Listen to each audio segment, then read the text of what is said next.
Rome, the empire celebrated as the cradle of law, governance, and military discipline, was also a civilization steeped in intoxication. Behind marble columns and orderly forums, the Romans embraced substances that blurred pain, heightened pleasure, and softened the weight of empire. The same people who drafted the foundations of Western democracy drank, smoked, and swallowed with a freedom that today might seem startlingly modern. Life in the Roman world was hard. Wars stretched across continents, plague swept through cities, and famine left tables bare. For many, intoxication was not a luxury but a refuge. Wine flowed like water, cannabis soothed wounds and lifted spirits, opium silenced pain and sorrow, and wild mushrooms brought visions or oblivion.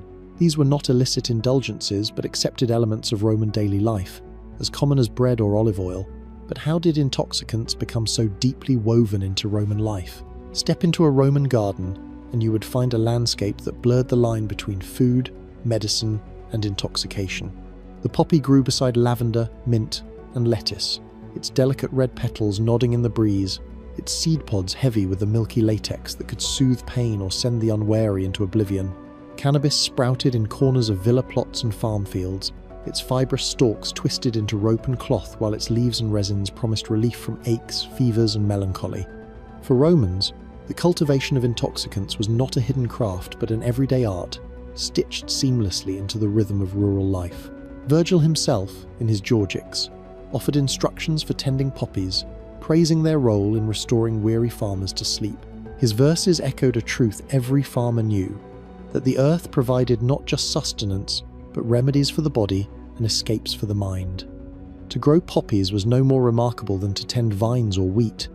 Herbs with mind-altering powers were simply part of the agricultural cycle, woven into the farmer's toil, his festivals, and his trade. In bustling marketplaces, intoxicants were displayed as openly as spices or grain. Traders hawked powders and dried leaves, jars of oil infused with narcotic herbs, and honeyed cakes laced with seeds that promised not just sweetness but serenity. Apothecaries weighed poppy extracts with bronze scales, while perfumers mixed cannabis resin into ointments for aching joints. Wealthy households sent slaves to procure mandrake roots for sleeping draughts or henbane for stronger, more dangerous potions. There was no sense of stigma. Intoxicants were commodities, folded into commerce as naturally as figs, olives, or garum sauce. The Romans' acceptance of these substances reflected their practical worldview. To them, plants were tools, each with a range of purposes. The same poppy could thicken sauces in the kitchen, treat coughs in the sick room, or end suffering in a desperate moment. Cannabis might be twisted into ship ropes one day and burned in fumigation rituals the next. The boundaries between medicine, pleasure, and poison were porous, guided less by morality than by circumstance and dose. As Galen would later note, it was the measure, not the plant itself, that determined whether something healed or harmed. Beyond Rome's heartlands, trade widened the empire's palette of intoxication. From Egypt came exotic resins and herbs, prized for their potency. From the east arrived cinnamon, saffron, and spikenard. Some blended with opiates to create perfumes and tonics that could intoxicate as much as they could delight. Roman physicians travelled with boxes of dried plants, powders, and extracts, confident that nature's pharmacy stretched from the fields of Latium to the spice markets of Alexandria. Yet it was not only physicians or perfumers who shaped this culture. Farmers, cooks, midwives, and even poets carried intimate knowledge of intoxication. Recipes passed down through households included not just instructions for bread and stew, but also for draughts to ease childbirth, powders to calm sleepless children, and herbs to lift melancholy. To live in Rome was to live with intoxicants, their scents drifting from gardens, kitchens, and stalls, an ever-present reminder of their place in daily life. But among all these substances, herbs, seeds, roots, and powders, one drink stood supreme. From the humblest tavern to the palaces of emperors, it saturated rituals, friendships, politics, and faith. Wine was not just a beverage, it was Rome itself, and among all intoxicants, one drink ruled them all. If one substance captured the soul of Rome, it was wine. From rustic huts in the countryside to the marble atriums of senators, wine flowed as both daily sustenance and sacred offering. Unlike other intoxicants, it was not hidden or marginal. It stood at the center of religion, politics, and pleasure, shaping the rhythms of Roman identity. Wine was present at life's great passages. It was poured in libations at funerals, honoring the dead as they crossed into shadow. It was offered to the gods in temples, spilling across altars as a liquid bridge between mortal and divine. Festivals such as the Liberalia celebrated fertility and freedom, with drinking that blurred the boundary between ritual and revelry. Even household shrines kept small vessels of wine ready to appease the spirits of hearth and ancestors. To drink was to participate in Rome's sacred order, yet wine was not only a ritual necessity, it was a daily staple, consumed in quantities that astonished outsiders. Romans diluted their wine with water, sometimes mixing it with herbs or honey, creating endless variations that carried symbolic meaning as well as taste. To sip a certain vintage was to declare wealth, refinement, or political power. Connoisseurs prided themselves on distinguishing the vineyards of Falernian hills from those of Campania, praising the notes of age or soil with language that foreshadowed modern sommeliers. Wine was also entwined with the Roman conception of strength and masculinity. It was believed to warm the blood, sharpen wit, and bolster virility. Soldiers marched with wine rations that sustained them as much as bread or grain. In taverns, gladiators drank before stepping into the arena, seeking courage as much as relief. To drink was to prove one's endurance, one's ability to control excess while enjoying its rewards. But the same substance that symbolized vitality could also erode it. Rome's philosophers, observing the dangers of indulgence, left stern warnings. Pliny the Elder catalogued the virtues of wine, but also noted its power to dull the mind and weaken the body when consumed without restraint. Seneca, ever the Stoic, cautioned that drunkenness made men slaves to their passions, robbing them of reason and dignity. Excessive drinking, he argued, turned strength into weakness, transforming citizens into little more than beasts in human form. Despite such admonitions, drunkenness was a familiar sight. Banquets stretched into dawn with endless cups, the laughter of guests dissolving into slurred confessions and quarrels. In poorer quarters, taverns reeked of sour wine sold cheap, where labourers drowned hardship in clay cups until tempers flared into brawls. Even emperors were not immune. Stories of Caligula and Mark Antony's excess drinking became moral lessons in decadence, warning of how power and indulgence could rot the core of empire. The contradictions of wine mirrored Rome itself, disciplined yet indulgent, orderly yet prone to chaos. It was a drink that bound communities, consecrated rituals, and inspired poets. But it also carried within it the seeds of ruin, loosening the moral fabric that philosophers feared would unravel Rome's greatness. Wine was both a unifier and a destroyer, a reflection of the delicate balance between order and excess that defined the empire. Yet for all its dominance, wine was only the beginning of Rome's long affair with intoxicants. In the quiet of apothecaries and the whispers of physicians, another substance promised something stronger. It could silence pain, summon sleep, or deliver death. It was the double-edged gift of the poppy, but wine was only the beginning. A darker substance promised both sleep and death. Among the many plants cultivated in Rome, none carried greater promise or peril than the poppy. Its delicate petals disguised a potent sap that could soothe pain, silence coughs, and grant the gift of sleep. Yet in the wrong dose, that same milky latex could stop the breath forever. No other substance embodied so starkly the Roman recognition that medicine and poison were but two faces of the same plant. The poets and physicians of antiquity left little doubt about its dangers. Nicander, writing in the 2nd century BCE, described the signs of opium overdose with chilling clarity. The body slackened, the breath grew shallow, and a creeping numbness carried the victim into silence. Dioscorides, the great pharmacologist of the 1st century CE, was even blunter. In his De Materia Medica he recorded its many uses but cautioned, "It kills." This was the double edge of opium, admired as healer and feared as executioner. In medicine, opium had a wide and respected role.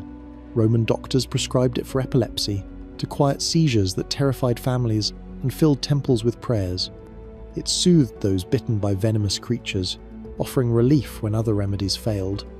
It was infused in draughts for insomnia, blended with honey to soften its bitterness into calm, restless minds.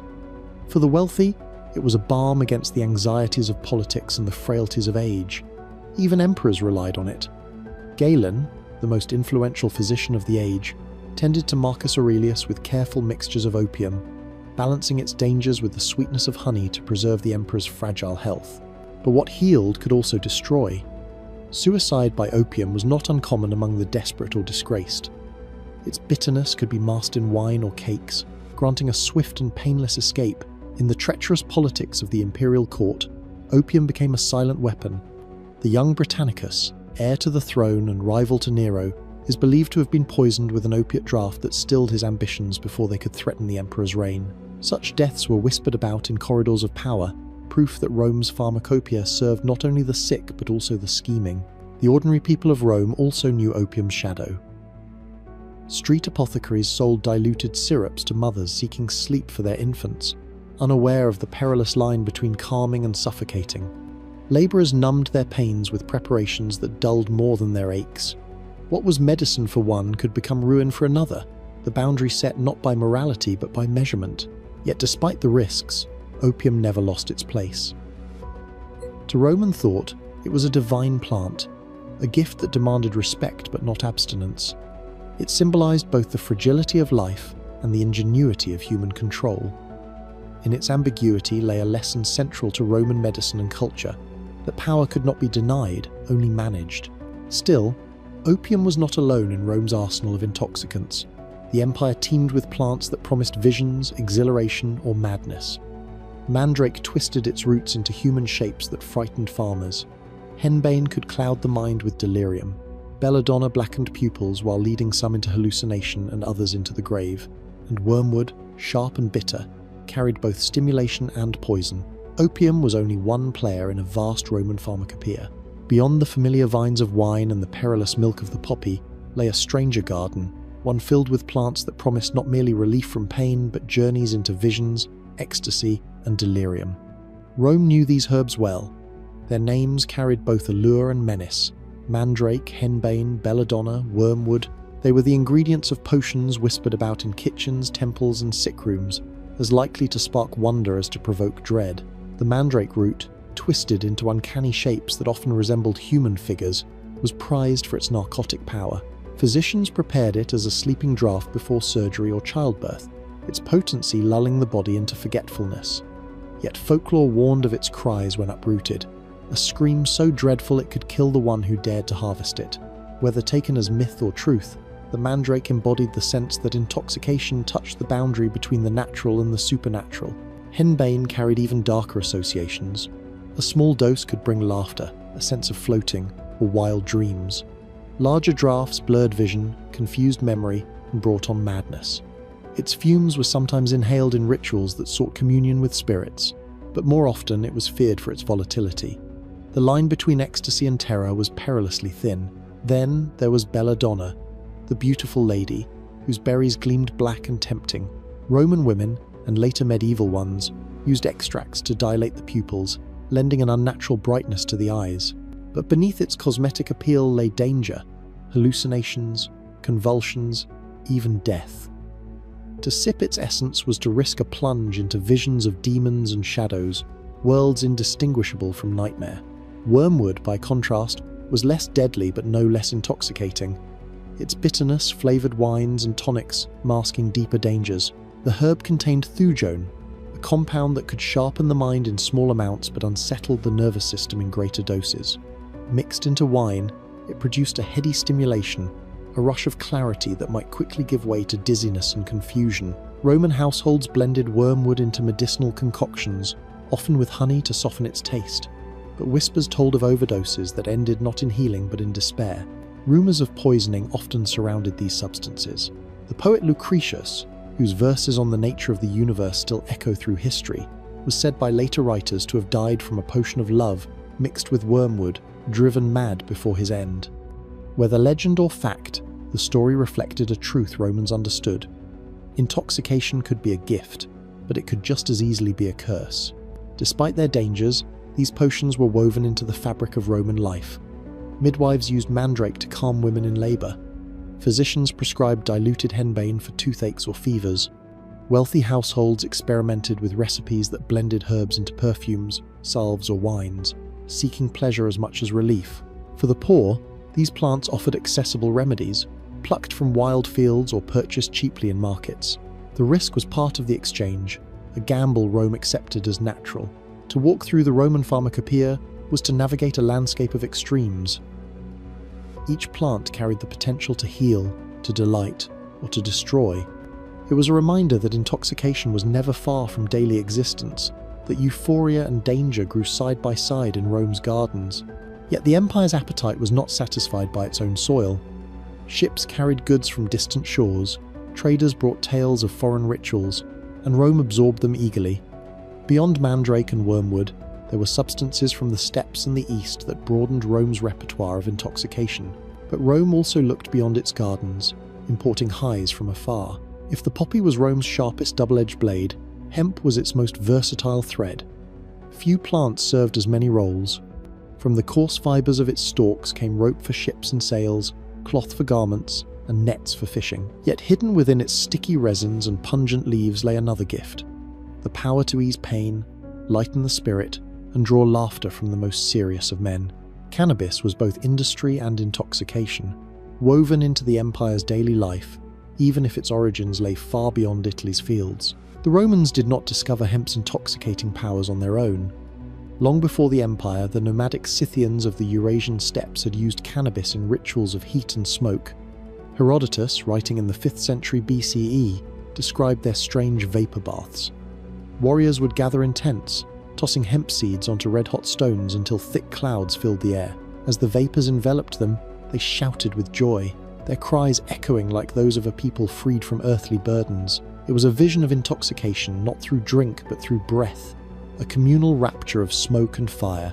Through trade and conquest, Rome encountered these practices and adapted them in its own way. Roman households and soldiers did not often smoke cannabis as later cultures would, but they experimented with fumigation. Bundles of hemp were tossed into hearths or braziers, releasing a fragrant haze that was thought to cleanse spaces or lull minds toward ease. The ritual was less about visions and more about atmosphere, a subtle intoxication folded into gatherings, banquets, and private leisure. The physicians of the empire, ever cataloguers of nature's gifts, left their observations. Pliny the Elder noted cannabis's usefulness for ropes and fabrics, but also acknowledged its medicinal qualities, describing its ability to soothe earaches when boiled in oil. Dioscorides, more practical, advised its use against inflammation and pain, recording it as one of many herbs in the physician's toolkit. Galen, who lived centuries later, offered the most telling glimpse. He recalled parties where cannabis seeds were served roasted and spiced, snacks that left guests merry and prone to laughter long into the night. The plant was not just medicine or fiber, it was entertainment. Cannabis also carried cultural symbolism. To some Romans, it was foreign, tied to distant tribes and their peculiar customs. To others, it was simply another gift of nature, no stranger than wine or wormwood. Its adaptability reflected the empire itself, absorbing and reshaping practices from every culture it touched. What began as a Scythian vapor bath became, in Rome, a domestic pastime, stripped of its nomadic fervour yet retaining the spark of intoxication. The plant's reach extended beyond leisure. Hemp fibres lined the warehouses of Ostia, binding bales of grain and amphorae of wine destined for every corner of the empire. Soldiers carried hemp ropes on campaign, even as their commanders may have carried cannabis oil for pain or sleeplessness. The same plant that bound ships and trade together also bound minds to moments of ease, laughter, and altered perception. In the Roman imagination, cannabis joined wine and opium as part of a continuum of substances that both defined and reflected daily life. It was neither central nor obscure, but an adaptable companion, capable of weaving itself into ritual, medicine, and pleasure. Its very flexibility made it indispensable, a quiet but constant presence in the empire's pharmacopoeia. But the question remained, what did all these substances, wine, opium, mandrake, cannabis, say about the Romans themselves? To indulge was human, but to debate its morality was Roman. The next chapter reveals how philosophers, politicians, and emperors struggled to define where pleasure ended and decay began. These substances fueled daily life, but what did they mean for Roman identity? Rome was not merely an empire of armies and laws, it was an empire of ideas, and with intoxicants woven into daily life, debate over their meaning was inevitable. To drink, to smoke, to swallow, these acts were never just private pleasures.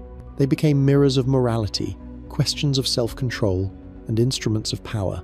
For the Stoics, moderation was the dividing line between virtue and decay. Seneca, writing in his letters, warned against drunkenness as a surrender of reason, the very faculty that distinguished humanity from beasts. To lose oneself in wine was to abdicate self-mastery, to drift into a chaos that mocked Roman ideals of discipline. The wise man, he argued, might drink but never stumble. He might taste opium or mandrake, but never to the point of dependency. Temperance was not abstinence, but balance, a moral posture as much as a physical one. Pliny the Elder echoed this cautious stance in his encyclopedic natural history. He catalogued the uses of herbs and intoxicants with clinical curiosity, yet never failed to frame excess as a sign of cultural decline. For him, indulgence was dangerous not only to the body, but to the state itself. When citizens surrendered to their appetites, they weakened the empire's moral fibre, opening the gates to corruption and decadence. Yet the gap between philosophy and practice was wide. Rome's elite, even those who preached restraint, often lived surrounded by excess.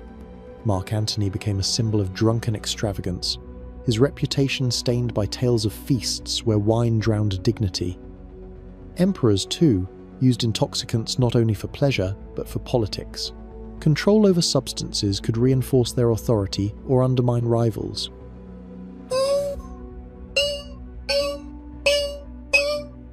By regulating feasts, sponsoring festivals, or dispensing medicinal draughts, rulers shaped how the populace experienced intoxication. Drugs also became weapons in the theatre of power. Poisonings whispered through the imperial court, many delivered in cups of wine or bowls of honeyed potion. To command knowledge of herbs was to wield both life and death, a fact that made physicians at once indispensable and feared. Apothecaries could be trusted servants or silent assassins, their skills traded in shadows as much as in sick rooms. In Rome, the line between doctor and poisoner was often a matter of loyalty. Public festivals further blurred morality and politics. The Bacchanalia, though initially suppressed for its wild excess, later re-emerged as celebrations where intoxication bound communities together in frenzy and faith. These gatherings alarmed senators who saw disorder as a threat to the state, yet emperors learned to harness them by sponsoring spectacles soaked in wine or distributing narcotic remedies in times of plague. Leaders turned intoxication into a tool of unity and control. The tension was never resolved. Intoxicants symbolized Rome's greatness and its fragility at once. They were evidence of abundance, the fruits of empire gathered from every horizon, but they also exposed the danger of too much plenty, the ease with which indulgence slipped into dependency. To philosophers, they were moral trials. To rulers, they were levers of influence. To ordinary Romans, they were simply life, pleasure, and pain entwined, remedy and temptation at every turn. As the empire stretched and strained under the weight of conquest, plague, and internal decay, the question of intoxicants remained unanswered. Were they a symptom of decline, or proof of resilience? Did they weaken Rome, or help it endure? So, what does Rome's drug culture reveal about us today? From the vineyards of Campania to the apothecaries of Alexandria, intoxicants coursed through the veins of the Roman Empire. They were more than fleeting indulgences. They were medicine, ritual, commodity, and weapon, shaping lives from the humblest laborer to the most powerful emperor. To understand Rome is to see not only its armies and aqueducts, but also its gardens of poppies, its taverns overflowing with wine, and its fumigations of hemp that drifted into laughter. Rome's drug culture was never peripheral. It was civilization itself, woven into the rhythms of hardship and celebration. In war, soldiers drank wine to steel their courage. In plague, opium dulled suffering when physicians could do no more. In politics, poisonings and potions swayed the balance of power. Even the home bore traces of intoxication, a mother calming her child with poppy syrup, a cook sweetening bitter herbs with honey, a family gathering around diluted wine as though it were bread. The Romans did not separate medicine from intoxication as sharply as modern societies do. A plant was not simply good or evil, sacred or profane. Its value lay in the dose, the occasion, the intention. In that fluidity lay both Rome's pragmatism and its peril. The same poppy that preserved an emperor's life could end a rival's. The same wormwood that flavoured a tonic could drive a poet mad. To live in Rome was to accept that pleasure and danger were companions, inseparable and eternal. In many ways, this ancient world reflects our own. Today, societies struggle with the same substances. Rome normalized alcohol, opioids, cannabis, grappling with their dual identities as medicine and vice. The debates of Seneca and Pliny echo in our legislatures and public health campaigns. The same questions linger. Does intoxication erode discipline, Or does it offer a necessary release? Is it a weakness, or simply a constant of human existence? Rome offers no simple answer, only a reminder. Intoxicants were not rebellion against its order. They were part of it. They soothed the wounds of empire, eased the burdens of life, and shaped identities both personal and collective. To study them is to glimpse not only the private lives of Romans, but the very foundations of how a civilization managed its fears, desires, and mortality. For the Romans, intoxication wasn't rebellion, it was civilization. If you found this journey through the intoxicants of Rome illuminating, consider subscribing and returning for more histories hidden in the shadows of empires.